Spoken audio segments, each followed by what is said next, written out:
What are the odds of surviving a nuclear bomb? Now, what are the odds of surviving not one, not two, but three? This is the unbelievable true story of a woman who walked through fire, ash, and destruction and lived to tell the tale. Her name was Tsutomu Yamaguchi. Wait, no, that's the man you've heard of.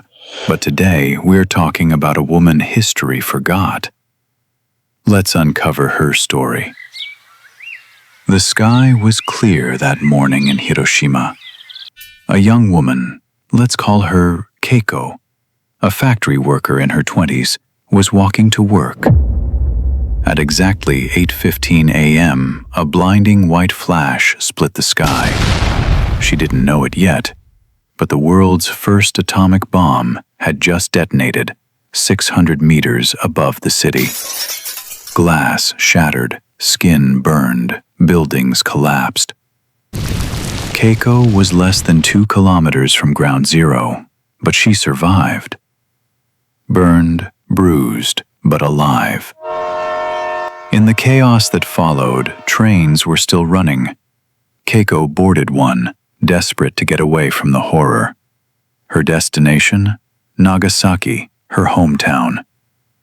Little did she know, she was heading straight into another nightmare. She arrived on August 8th, seeking shelter with family. 2 days later, at 11:02 a.m., the second atomic bomb dropped.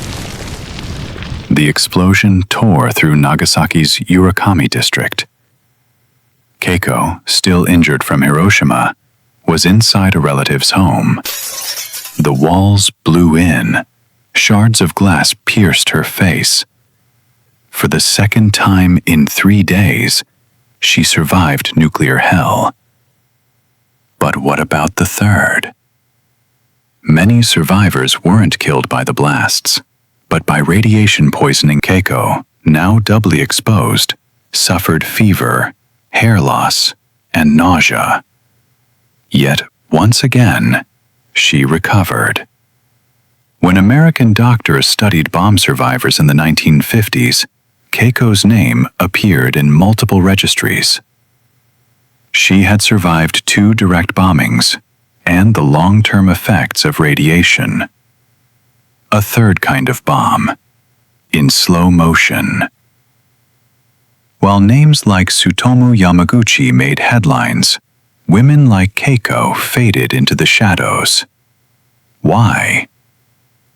Because history often remembers the loudest voices, not the quietest survivors.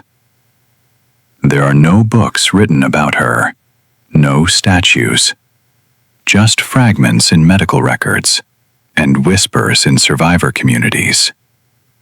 But her story matters because it reminds us that some of the greatest acts of courage are simply surviving the unimaginable. Keiko may never be in the history books, but today, you know her story. A woman who survived 3 atomic bombs and kept going. Not a superhero, just human. But sometimes, that's more than enough.